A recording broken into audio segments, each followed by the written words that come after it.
Hello, everybody out there in Facebook land. This is your Monday night edition of Puddin'head Press Live for what's today's date?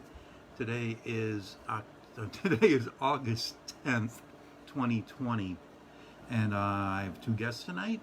I have Vito Carli. We're going to talk about the different venues that he's had, and then we're going to have Jared Smith talk about his latest book and talk about a live event he does have coming up. Hi, Dawn. How are you? Last time we did this, I had some problems getting the feed up on my page actually. So we're going to do some maintenance kind of stuff here. Thanks for inviting me to your Zamboni in Zion. Thanks for inviting me to your bungalow in Berwyn. And we have Dave could actually see the show. Yes, Dawn, we all need more hugs. It's hard to get hugs nowadays. We're not supposed to hug each other. We're not supposed to touch one another. We're not supposed to do lots of things that are going on in the world. Okay, I want to send this to more options. Share to a friend's timeline. We are going to wait for this to come up. Facebook appears to be working a little bit funky tonight, but we're still going to have a show. I'm still down to our low technology show, so we're just going to have Jared and Vito on the speakerphone. And come on, I want to share this. And it's not letting me share this. Let's try sharing this to some other place. Let's try sharing this to... Nope. Facebook is acting funky tonight, which is going to limit our show that we're having.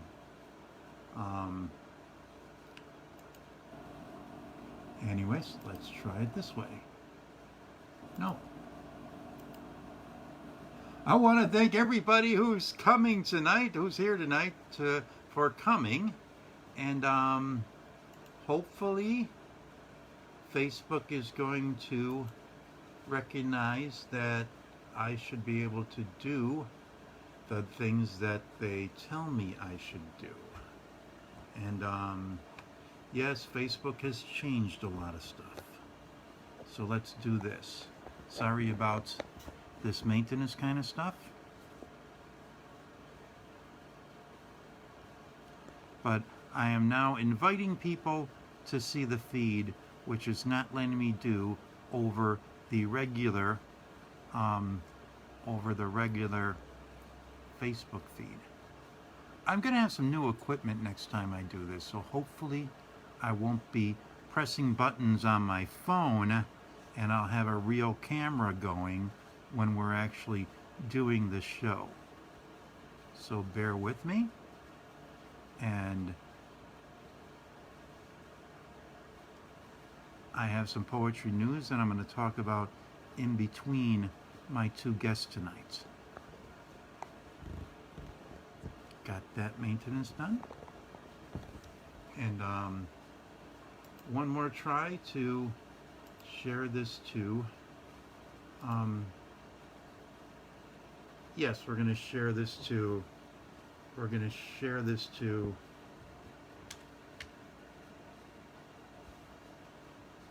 Vito's page, because Vito Carli is going to be one of our guests, and we're going to share this to Jared Smith, who's our other guest tonight. So they're going to be able to see the show, and people can go to Jared or Vito or Dave Getchick's page to see what's going on. Now, if it just lets me do one more thing, which is invite people, and it is not letting me invite anyone from it's not letting me invite anyone through the regular Facebook feed, which is funky. Okay, There is a live poetry reading coming up next weekend that I'll talk about during the break in between the two poets that I'm having on tonight. We're going to have Vito, Carli, and Jared Smith. There is going to be a reading next weekend at the Soupy Cabin. But I also want to talk a little later about Wesley Hines' new spoken word thing that he has.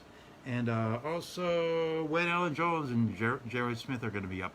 Tonight there's also a poetry reading going on at the same time that Puddin'head Press Live is. This is Traveling Molly's reading with Nina Corwin and LG Genova. LG Genova is going to have a 20th anniversary party for After Hours magazine coming up in a couple weeks. So, hey Lou, how are you? And I hope we have a whole bunch of people joining us tonight. We're going to have Vito, Carli as a guest, and we're going to have Jared Smith as a guest. So let me do a couple more invitations. And then we're going to go and we're going to call Mr. Carli. Anyways, it was a rainy night tonight here in Chicago, but the rain seems to be gone, so we seem to be doing really good at this point. So let's give a poet a call. Our first guest is Mr. Vito Carli. Mr. Vito Carli is the author of 2 books, A Passion for Apathy, and this other book, which I have to read the title actually, Tapeworm Salad with Olive Oil for Extra Flavor. This is a wide collection of lots of Vito's work. And this book actually has the longest acknowledgments and thank yous that any Chicago poetry book has ever had. And these are the 2 books by Vito Carli. We're going to talk a little bit about Vito's books tonight, but we're primarily going to be talking about, is that flipped around? It looks like our graphics are backwards. Okay, give me a second here. I could go like that, and I could go here, and there, and there. And I could flip around, so now our graphics will no longer be backwards. So when I hold this book up, you could actually read that the title is Tapeworm Salad with Olive Oil and X for Extra Flavor. Anyways, let's give Mr. Carli a call and bring our first poet up for him. Hey Lynn, we're going to bring Vito up here in a second. And during the break in between the poets, I'm going to talk about Lynn West poetry reading up at the Soupy Cabin in Highland Park, which is the only live poetry reading going on right now in the city of Chicago. I'm calling Vito Carli. He knows that I'm calling him. Hi, Mr. Vito. How are you? I'm okay. I'm here at Puddin'head Press Live, and I'd like to put you on speakerphone. Okay. There's the speakerphone. And can you hear me? Yes. Okay. Can the audience hear Vito? You generally could hear Vito. Anyways, Vito, thanks for being on the show tonight. You're welcome. And I'm going to try to get your volume up here a little bit. And the audience should be able to hear you. We got like 8 people or so watching, maybe a little bit more, because some people are invisible when they watch the show. And we got Lynn and Lou and Dawn and a couple other people watching. So Vito, you've been a longtime Chicago poet. You've had many venues. When did you start reading poetry live? I think it was the 80s. The 80s? Do you remember where you first started reading? Well, one of the first places I read was Fitzgerald's. You know, well, Mark Smith had a spit-off show there. Yeah, Mark Smith. I don't remember if he was the host or not. It was Mark Smith. Mark Smith had the Green Mill also. The Green Mill. Mark Smith had the West Side Poetry Slam at Fitzgerald's in Berwyn on Roosevelt Road, and Okay. that started maybe 1988 or so. Yeah, I think I went to both the Green Mill and that. But I also went to some library events. Some library events. Okay. And C.J. Lady invited me to an event. And that was the first time I met a lot of Northside poets. The Some kind of anti-censorship reading. The library events, did you run the reading at the Oak Lawn Library, or did you just go to that? That was the first thing I hosted. Okay. I went to Oak Lawn Library and I just said that I could run a good reading, and it actually went pretty well for a while. Mary Nelson was the woman who was in charge of the library, and she let me host it. And in the beginning I had featured poets, and that didn't go over very well. People didn't want to hear people for 10, 20 minutes. They wanted to just hear the open mic. Mm-hmm. And the first people I brought in were Dean Shavit and Sandra Steingraber. Steingraber ended up making the cover of Ms. Magazine. Then she died of cancer she was a biologist, I think, and she died of a work-related, illness. Oh, Dean was the publisher of a magazine. And Dean is up in Wisconsin right now. Okay. But Yeah. I have his magazine on the other side of the room, but I'm too lazy to go up and get it. Okay. Well, the show was going really well for a while. Then one week I couldn't come. I think I had to drive somebody to the airport or something. And that's the week they put it on cable. Oh, they put the whole reading on cable? That one week that I wasn't there. So they took the show away from me because I didn't come to that reading. Really? It was I started that reading. It was a really good reading, Vito. It's a beautiful library that puts you in a beautiful place, and you had a decent audience there. So Yeah, I did. Even from the very beginning, in your first venue, you had a good audience coming there. That was during the time when there was almost a literary corridor forming down 95th Street, because we had the Oak Lawn Library there, and they had Borders a little bit further down, and all the way down towards the lakefront there was a police station that was putting on poetry readings. Oak Lawn was a pretty good library too. Yeah, and there's a nice coffee house there. I met a lot of people through you there. You met what? I met a lot of people through you going there. Yeah, I actually met a lot of people through you too, because I went to Wicker Park, Mm-hmm. and you had a bookstore.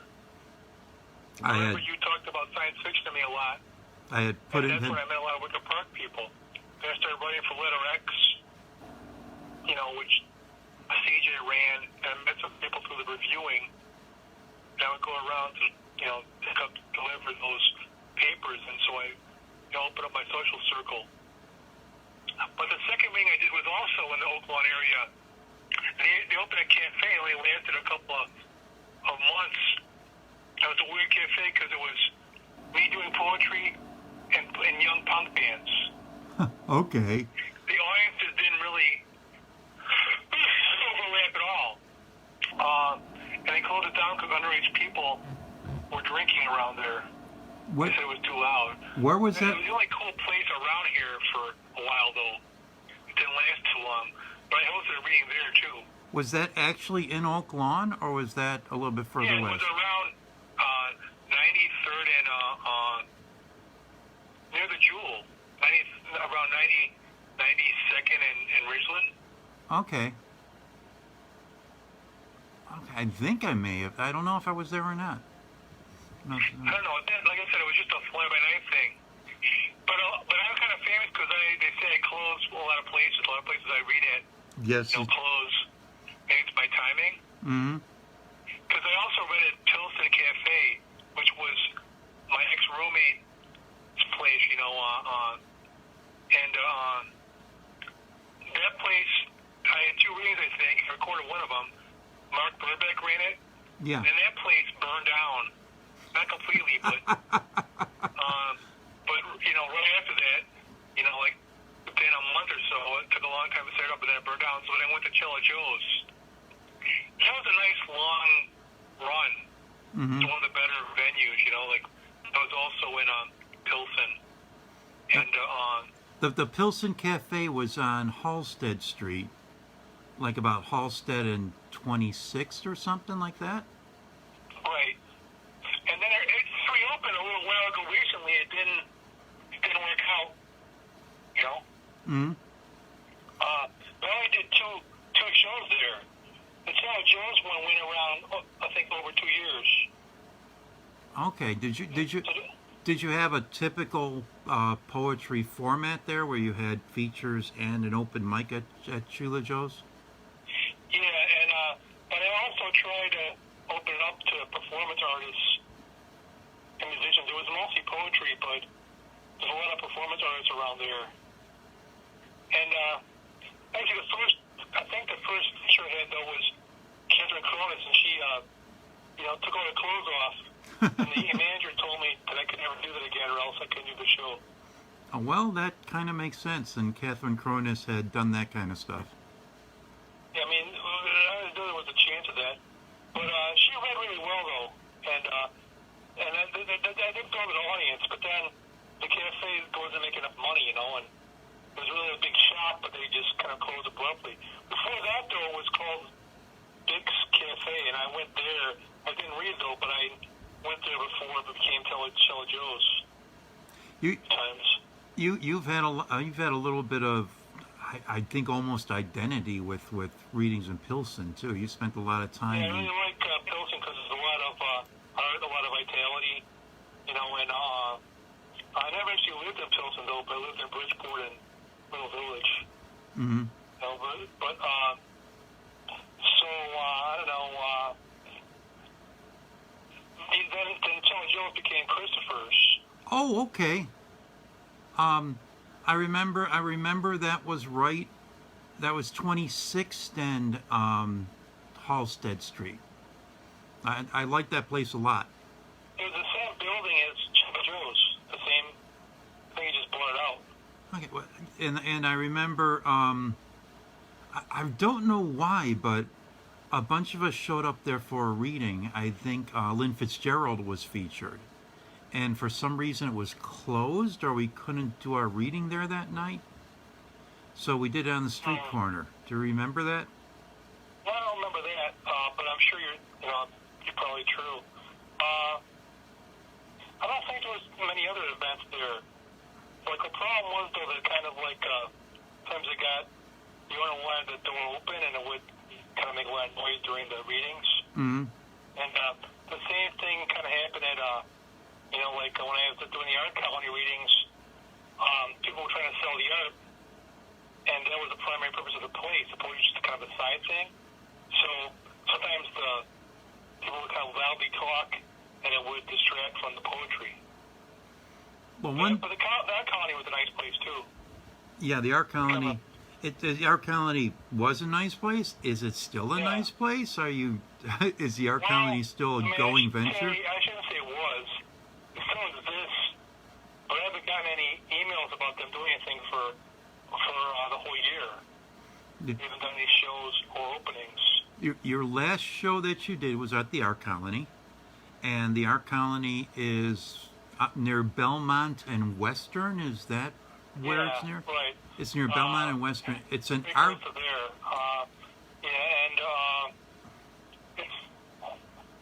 It was kind of like dying it down a little bit. The amount of people coming and everything. So I think that's why they cut down the amount of times they do it a year. Mm-hmm. Hope that they do it sometime again, but it looks like it's probably done, at least for now, with COVID and everything. But in between the Cello Joe's, Christopher's, and the Air Colony, I did Cafe Mestizo on Mercury. Cafe Mestizo. Mercury and then Cafe Mestizo. That was the one on the south side. Yeah, well, Cafe Mestizo was Mercury I did first, and that was on Chicago Avenue. It was a really great place, but it was really big. Mm-hmm. And after about 2 years, people stopped buying food there. Yeah. And I think that they had problems with the parking because they had all this great metered parking, and then, gentrification happened, and they took out a lot of the meters, and they put in valet parking, and they made up a bunch of restaurants. There was no place to find parking sometimes. You drove around half an hour to get parking. And then you had to, pay. I'm interviewing Vito Carli here. Vito Carli is a very active Chicago poet who's been the MC of many, many different venues over the years. And right now we're talking about the Mercury Cafe, which was on Chicago Avenue. I thought the Mercury Cafe was a wonderful place for a reading, though. It was great. And they had different events, like they had these, it was like, urban movies, because they would have these little, artistic things going on all the time out of the blue. And I remember one time they had a trial where you had to pick, you heard all the case, and you had to vote whether to put the people to death or not that were being charged at the end of the trial. The Mercury Cafe had a ton of room in there. I had actually read at the location of what the Mercury Cafe was. Gabriella Strozenson asked me to read at that location. It was actually a Persian rug store. So we read in the back room of what became the Mercury Cafe in a Persian rug store. I'm sorry they closed. And then they closed, and the rug closed store, and the daughter of the owner of that opened up the Mercury Cafe. Yeah. But there's some weird stuff that happened there, there were some people who came in who were, mentally ill. There were supposed to be, prostitutes around there and stuff like that. Mm-hmm. And one day we had a show, and this guy just comes in and starts yelling, "There's no black art here, there's no black art here."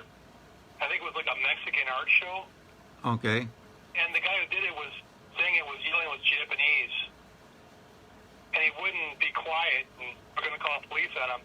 And he was just screaming, "There's no black art here, there's no black art here," for 25 minutes. Over and over again. I remember we did a Star Wallpaper event there too. She was open to do other literary events. I think some people even had book release events there. Yeah. So. And there was this guy who used to sing really loud opera songs. And I liked the guy, but he would disturb people. Uh-huh. He would go on public places and sing really loud opera songs until they were afraid. Okay. We don't get the lyrics. And so he comes in my cafe, and the show, and I said, "We can do some open mic, but don't be too loud." And he said, "Sure." And so we started doing a few radio things he does on the radio, and it was fine. And he started singing really, really loud, and people complained. About 5 people ran out right away. And the owner told me I told him that the owner told me I can't have anything loud again. And he said, "Don't worry, we'll come back.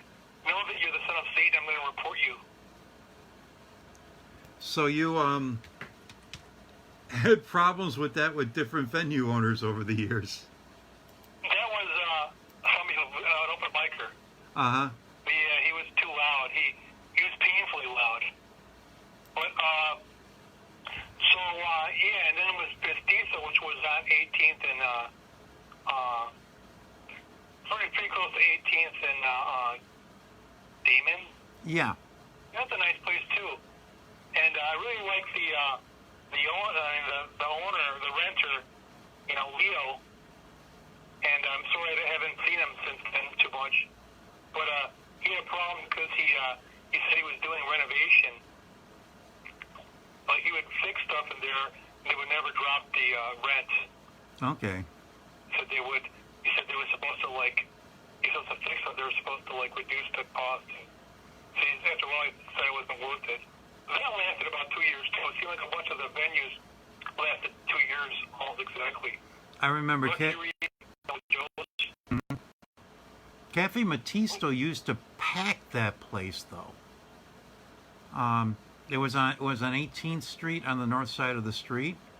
It was only Yeah. street parking, or it was right by the L also. I mean, you could get there by public transportation, but you used to pack that place. Sometimes you pack the Mercury Cafe, too.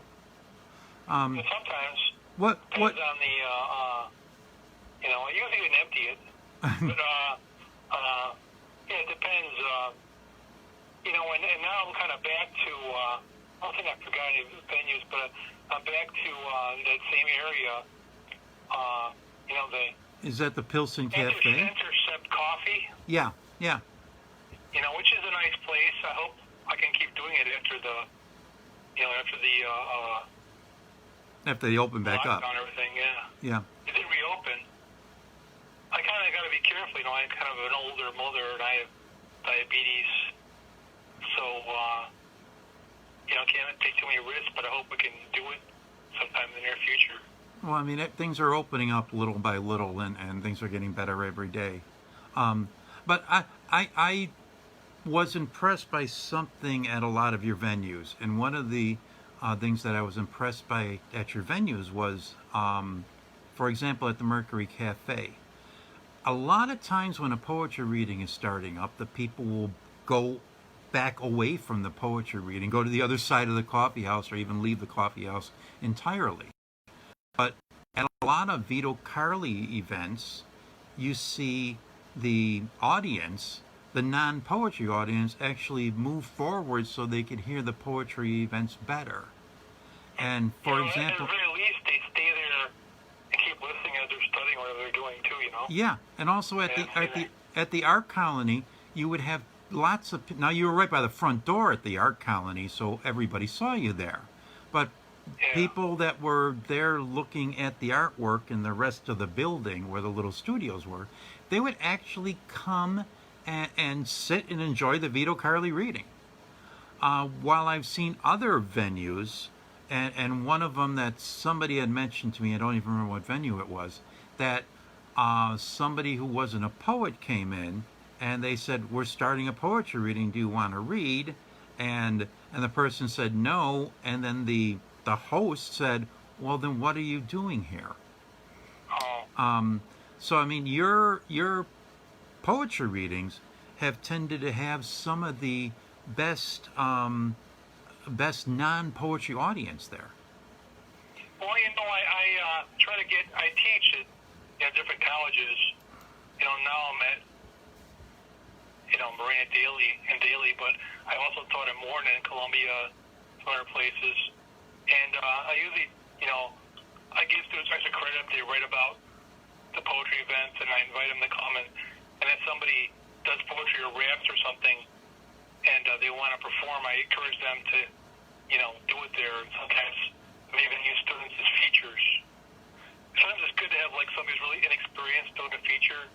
The first time is kind of exciting. Mm-hmm. And you can even mix it up and have somebody who's really experienced. And everybody has to be from the same background or the same level, or and even good to have different ethnic types and people from different parts of the city and people from different parts of the country. I really enjoyed seeing that. Trying to think of his name, the British poet who comes by all the time. Oz Hardwick. Was that your show? Oz Hardwick. He was fantastic. Yeah, he was really good. And I don't go to your show super often, but I really enjoy whenever I go to your show, and I've met some good people there, and I've used them in my shows too. Mm-hmm. I met this poet named Tanya, and she did this Russian poet, young poet, and she did poetry and also opera singing in my show. It was great. I remember her. You. I remember her. But you also do a lot of you have this ability to meet an amazing spectrum of performers too. You're almost like a scout. You go everywhere to try to get different performers and different poets at your poetry readings. I remember that guy who was dressed in the silver surfer outfit that used to come and read all the time. At Art Colony? At the art colony, yes. Okay, yeah, he kind of tried to push the envelope too. Uh-huh.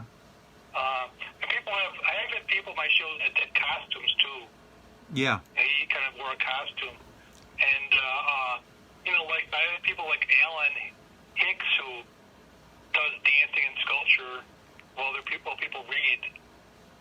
So I've had some kind of wild interaction.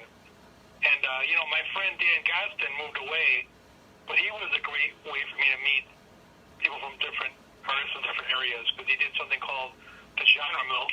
I actually helped him out with that at Columbia, and later on Chicago Calling. It would be all about people interacting with artists from different states and areas, I'm doing an interview right now with Vito Carli. Vito Carli is a well-known Chicago poet, and he's also have been the host of 10 different venues in the Chicago area. But Chicago Calling was a great event where we would hook up a person from Chicago, usually a poet, with a person from another city, a musician, an artist. So it was not only a cross-city event, but it was a cross-cultural, media event, I guess. Right. And the first is there's a guy named Brian Imig who has a psychedelic radio show, and he plays a lot of instruments, plays keyboards too, and he did collaboration with me for that. And he does, you can look for him online, IMIG, and so I collaborate with musicians occasionally as well, and also artists. My biggest collaborator is Carolyn Curtis Manigre, who used to teach in jail in Manchester. Mm-hmm. Now she's retired, and she's the one who did both of my book covers. Okay, so she did the cover for Tapeworm Salad with olive oil for extra flavor. She did both of them. And she also did Passion for Apathy. Yeah, and I would send her like a poem usually, and she would come up with digital art to go with it. Now we did that at Columbia. I met her in Pilsen though at the Lamprey group. She was she went there. She's from Australia, but she I believe, and she went to the group a couple times, and I met her there. And I kept in contact with her for the last 20 years from then. We've been collaborating for 20 years. Now that's the secret arts organization, the Royal Order of the Lamprey. Ever so secret Order of the Lamprey. Okay. Aren't you not supposed to tell people what goes on at the Lamprey stuff? Well, I don't think it's going on anymore, but people would. It was kind of a mock art cult. Uh-huh. The idea was you would have to bring in an art piece every week to go with the theme, or every month. And if you didn't, you would have to dance like a monkey till the dog barked. Oh, that explains the gorilla mask and the dancing in the underwear that I heard about. Okay. Now I understand that. And there's a lot of, I probably met 500 artists in that group. Okay. Wow. What do you consider your greatest venue, or is your greatest venue coming up? Or your favorite? I really like the new one. I hope it keeps going because it's got a really nice atmosphere. The owners are really interesting and very pro-art. They're not just like cutthroat business people.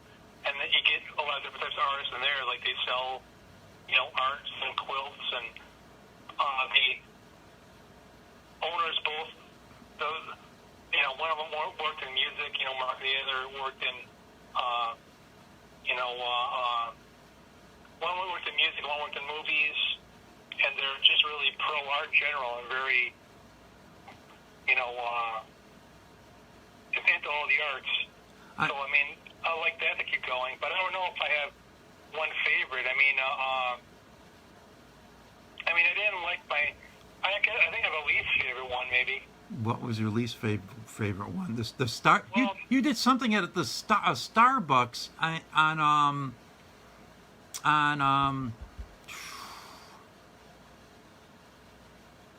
I can't remember what street that was.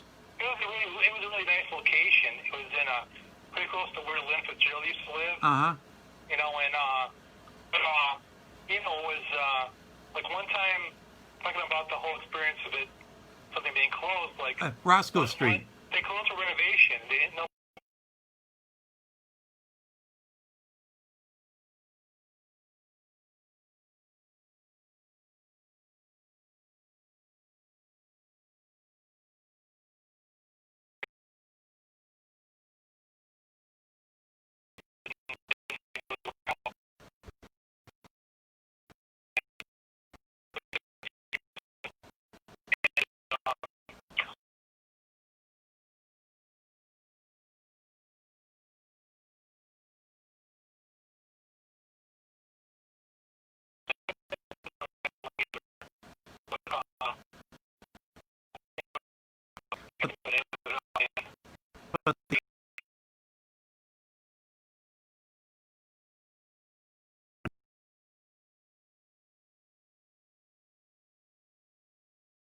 I believe.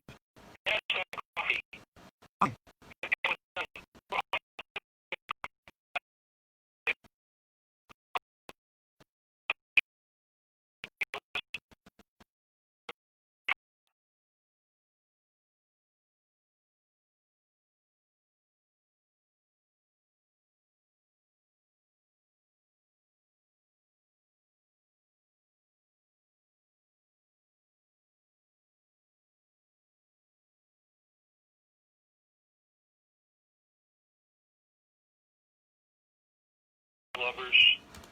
I mean, there's some in other suburbs, but it's a really big show. I don't know, like I think some people from the north side and south side can get there. It's not impossible, you know. I think. And it's get there by train too, easily. Well, I The Pink Line. think. It's a nice cafe in general. They have nice food, you know, and tasty coffee. Yeah, I think the storm might have kicked us off the air, Vito. Oh, we've been off for a long time. We've been off for like 3 minutes. It looks like. Okay. No, I think we're still broadcasting. It's just people can't see us at the moment. So if people come back, Will there be a recording of this? it's going to be on Facebook. It's going to be recorded on Facebook. Okay, sounds good. So, anyways, we're back. We're back. All right. Are there any questions for Vito Carli? You could, if you have something you want to type in on the feed on the side. Sorry, we lost the audience for a minute, but if you come back and you look at the video later, we should have a complete video without the break in it. So, anybody have any comments or anything for Vito?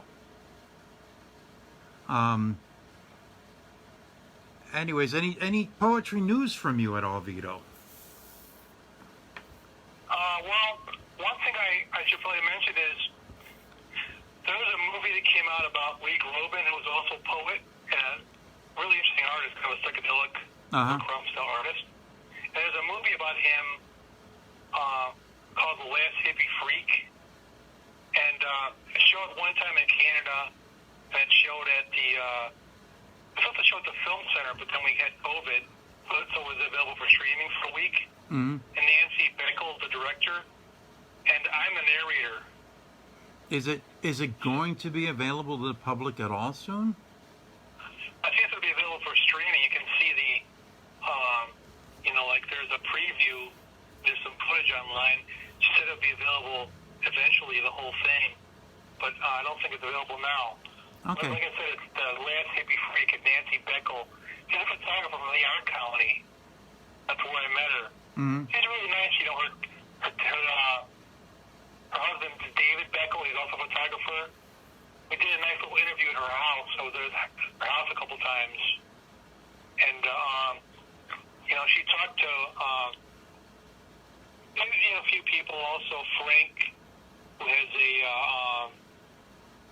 used to have a circus, that we used to perform in. Uh-huh. Frank Garvey is his name.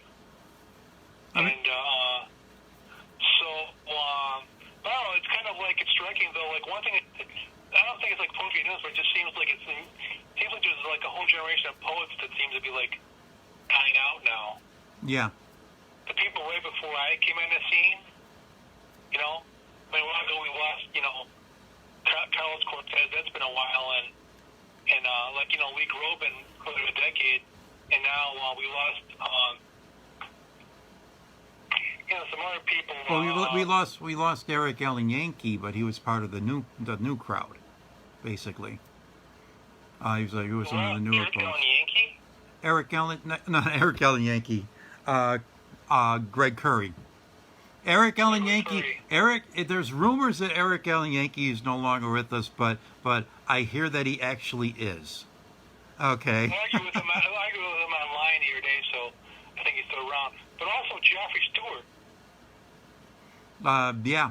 And Robert Klein Engler. Uh-huh. Who I used to know. I used to teach with him. There's somebody asked the question online.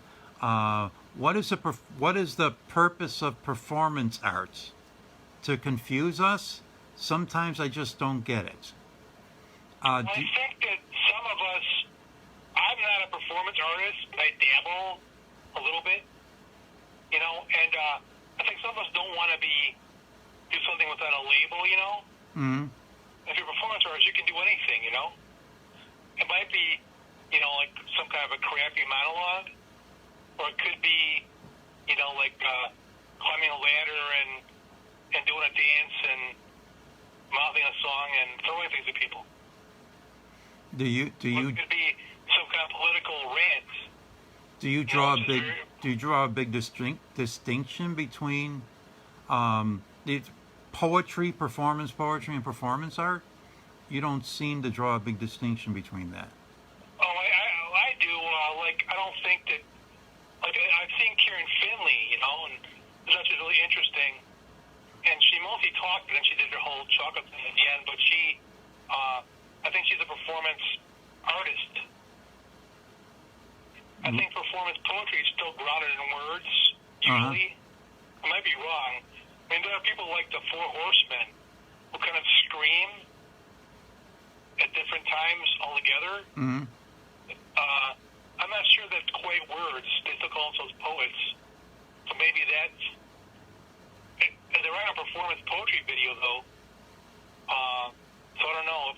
Okay. To me, it seems more like it's more performance art, but I don't know. Well, people might argue about the distinctions.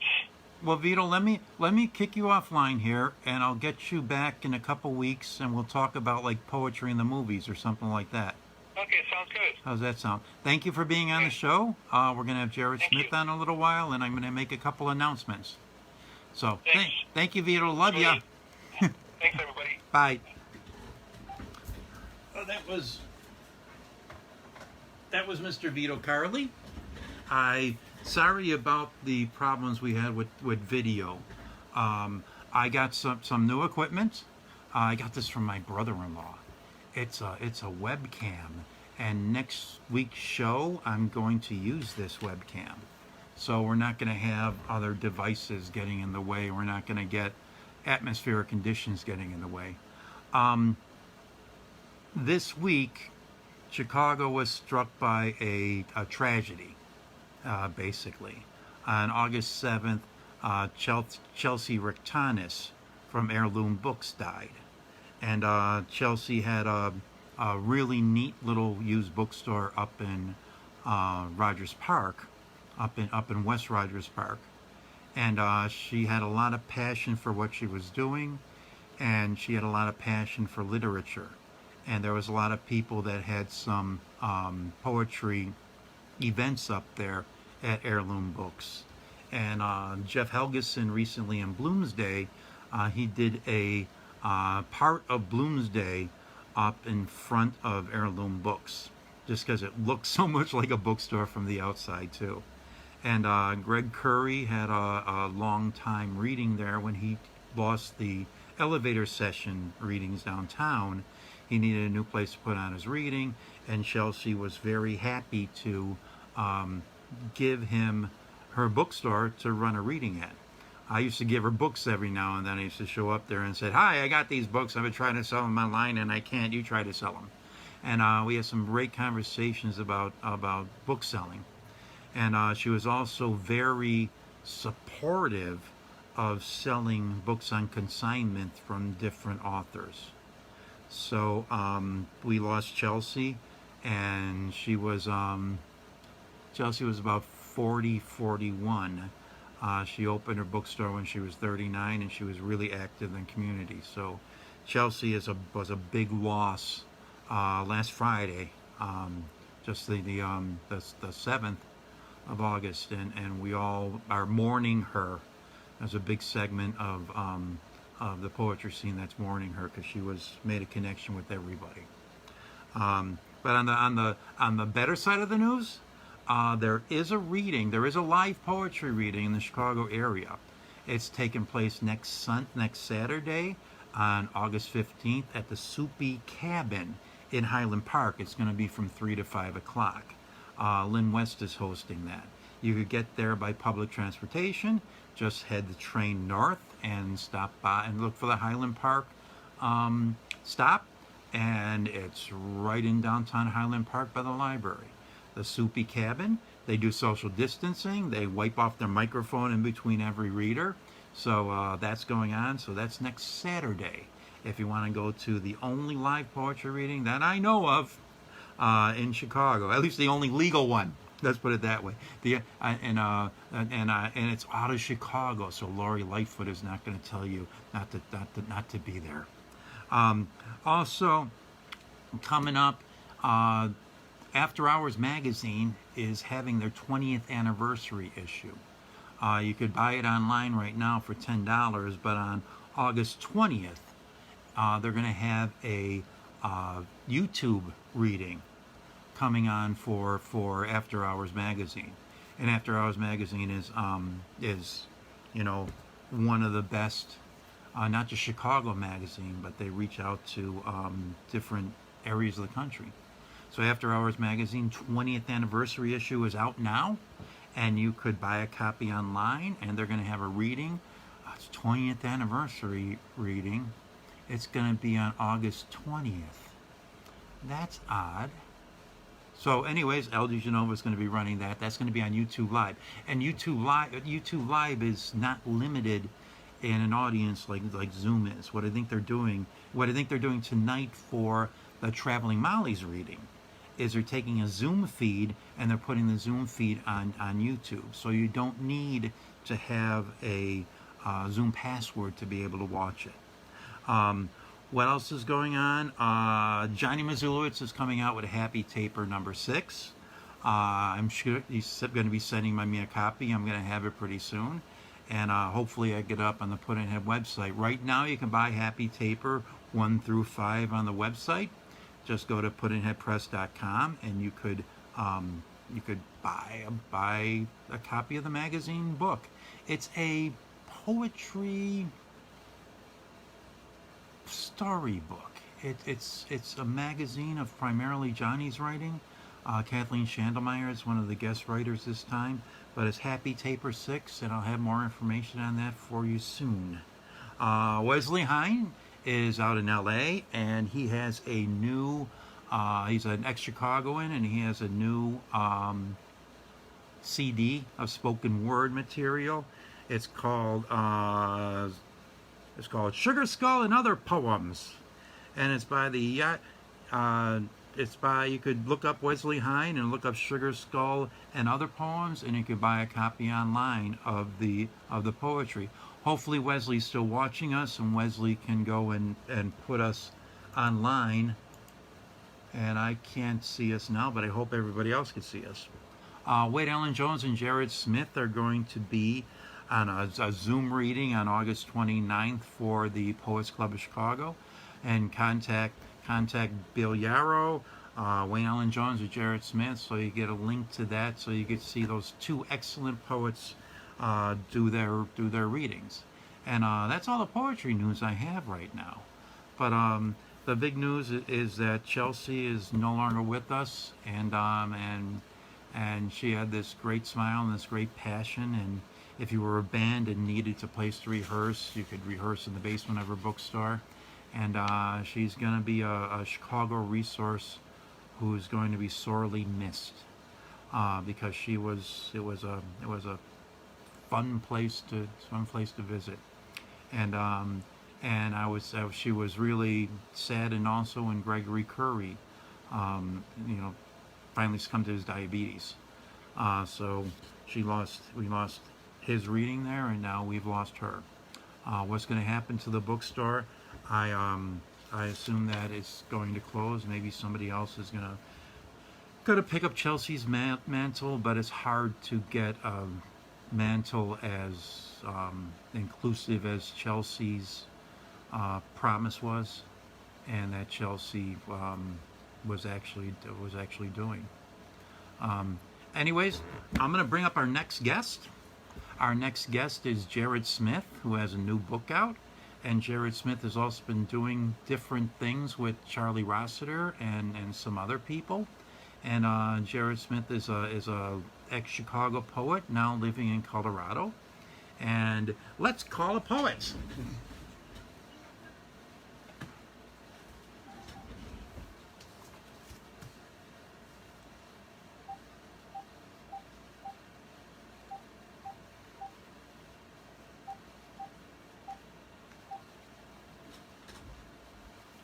I always get afraid I'm going to call the wrong poet. I mean, I've done it before on this show. It's been kind of scary. Hello. Hey, Mr. Jared, how are you?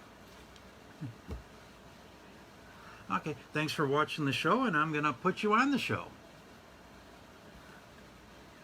Okay, and I'm gonna put a link right here on the link to the Carli Rossiter, to the Carli Rossiter. I'm gonna put you on right now. Okay, Jared, can you hear us? Yes, I can. Can you hear me? I can hear you. I hope the audience can hear you, and I'm sure they'll tell me if they can't. I hope so. I just put a link on the Facebook comment feed for episode 135 at soundcloud.com for poetry spoken here. That's Carli Rossiter's poetry reading, correct? Yes, it is, and it's quite a nice program. Obviously, given that many episodes, he's been doing well with it. But he has on poets from around the world, and he has several things. He does the longer episodes, like I was on there that you've got online, where I read for half an hour and he talked with me. And he's also got a open mic on the air where you call in and read a poem of 3 minutes or so. And you've got people calling in from all over the place. It's audio only. You can't see his handsome face like you see yours, Dave. But it's a good show.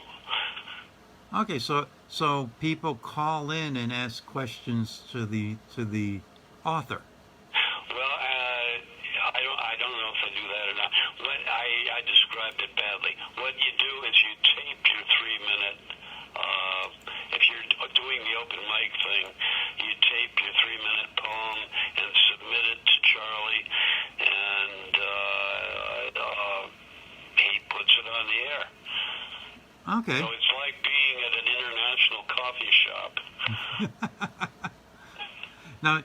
Now you also you have a new book out. What's your new book? I have a new book called That's How It Is, and that won the Colorado Authors League Award this spring. But it's a book from Stubborn Mule Press, which is part of Spartan Press out in Missouri. And I really like the book, so I was very pleased it got the award, because that means more people read it. Well,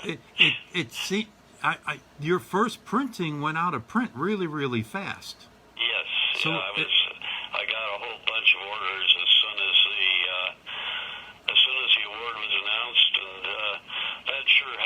because you can't get out and give many readings on the road. I had to cancel a whole bunch of road trips and in-person readings, and I thought, well, the year is washed up, but that came through, and a number of other things too.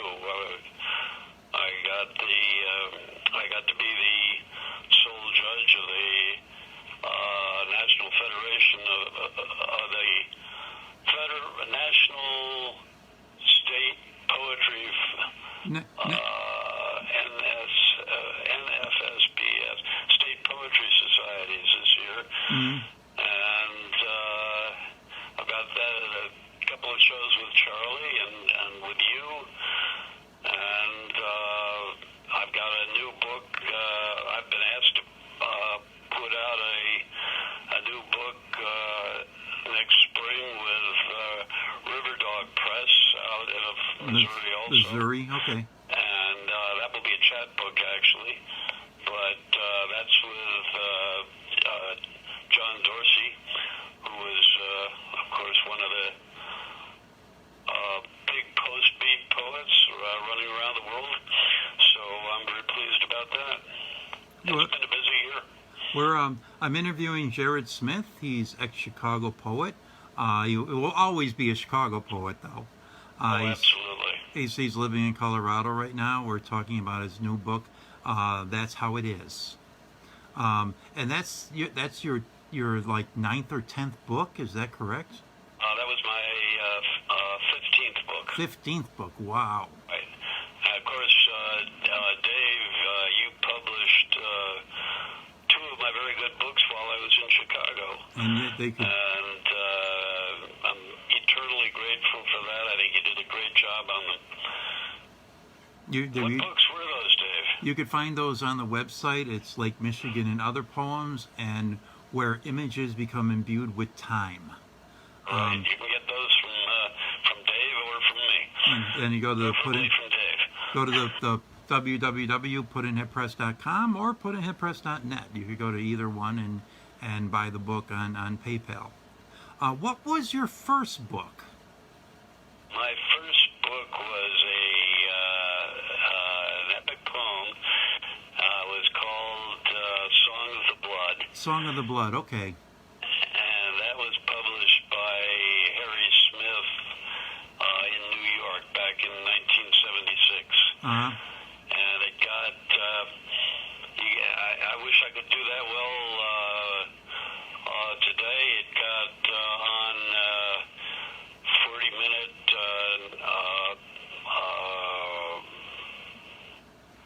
NPR program out of New York City that year.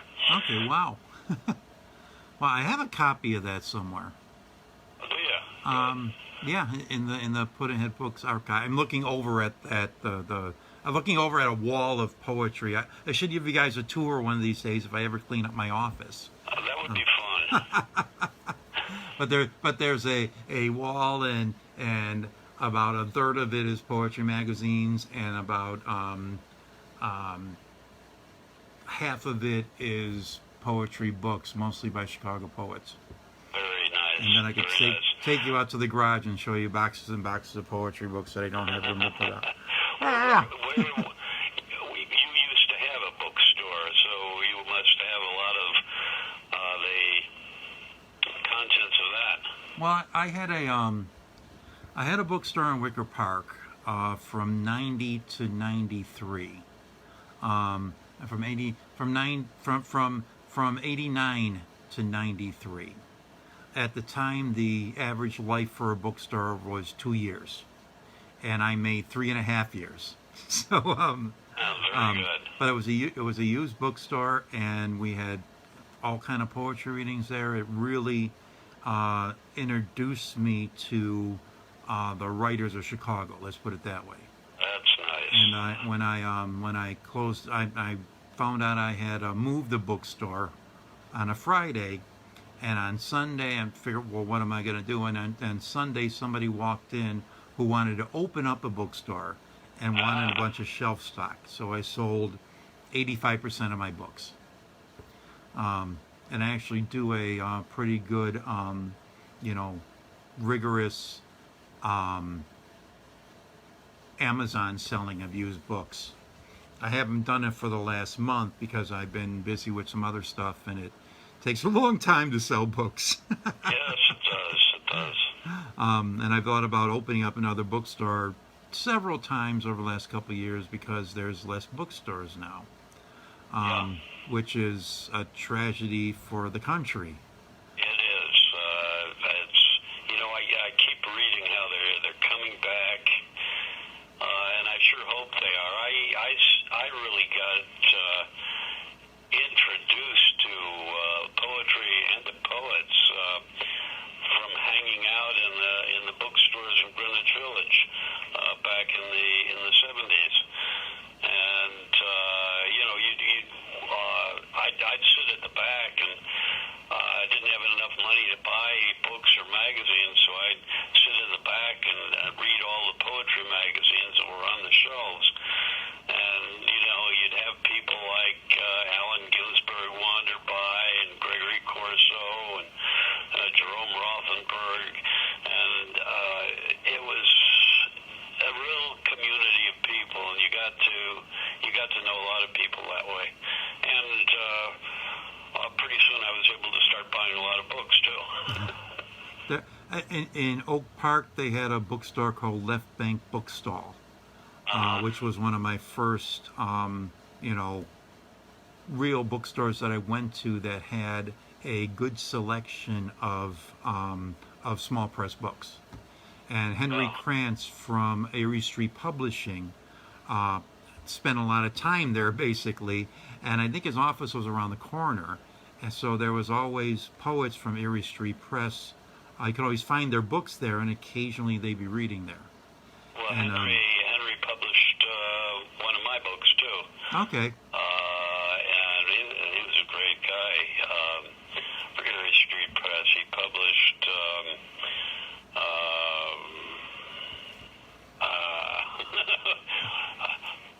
Keeping the Outlaw Alive. Keeping the Outlaw Alive. Okay. Right. But they were also pretty nice looking books that he did too. Oh, he did very nice books. I can remember going to a couple of the gatherings held for his authors, and we'd be sitting around in a house. One of his authors had this magnificent, enormous parrots, which would contribute to the conversation. But yeah, bookstores are essential for a life of poetry. Just as meeting places too. Yes, they are. I mean, guild books when they started up in Chicago, they were like essential. They were really important. The guild complex stemmed from guild books. So there was another important thing to it. And I don't know if you've ever been up to Woodland Pattern Bookstore in Milwaukee. Wisconsin. Yeah, they're a phenomenal small press bookstore. Oh yeah, you can go through there, and somewhere in there is every author you've ever heard of. Yep. And many that you have not, and the books are just crammed along the wall, and it's poetry paradise. It's also one of the few places that'll actually take chapbooks now. That'll take stapled chapbooks now. Right. Because the big bookstores want the spine out, and the big bookstores also want a barcode on there and an ISBN. But if you just do a staple job, at least you used to be able to bring it up to Woodland Pattern. That's right. And that's the way the poetry community got going right at the beginning with these stapled letterpress books. Did you know that even the science journals used to be written that way?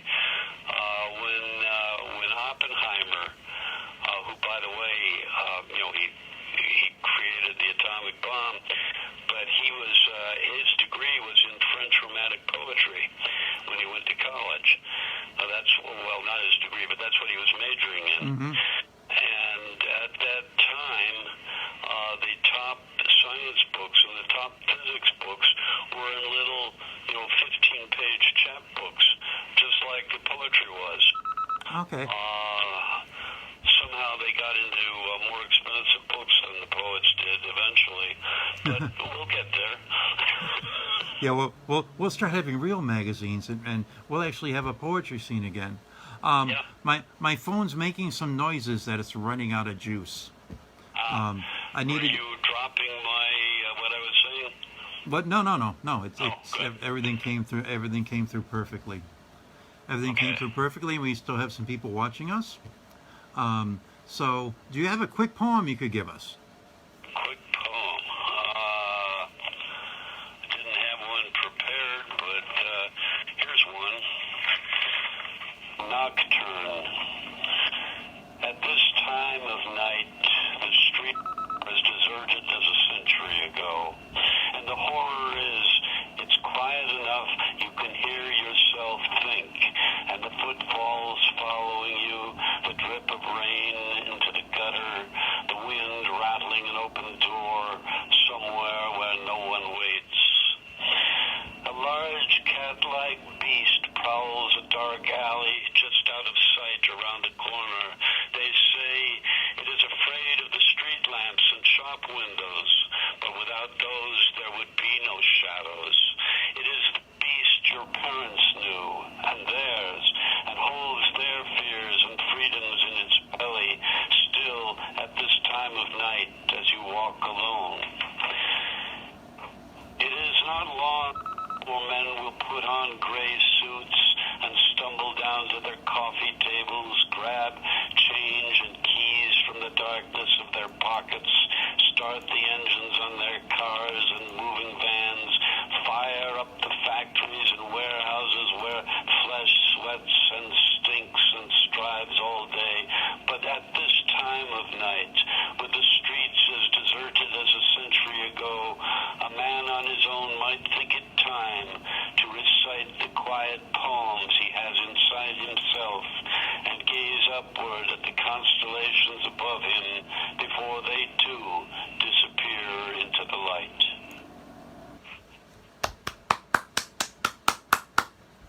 Okay, Jared, I'm gonna kick you off before the phone dies. Okay. And Good talking with you, Dave. I'll talk to you in a couple weeks. Great. Next Everybody take care. next time I do this, I'm actually gonna have a little bit better equipment too. Okay. And thank you, Carl. Talk with you all later. Okay, bye. Bye. Now I'm gonna have I'm gonna try to do some different stuff with the show next week. And I have Wilda Morris on talking about her Pequod poem book, her Moby Dick poetry book, and I'm gonna have to talk about ISPS and Poets and Patrons a little bit too. So Wilda Morris is gonna be our guest next week. Should be our guest next week because I should be having a show. Life shouldn't be getting in the way next Monday. But I have this little thing here. It's a new webcam.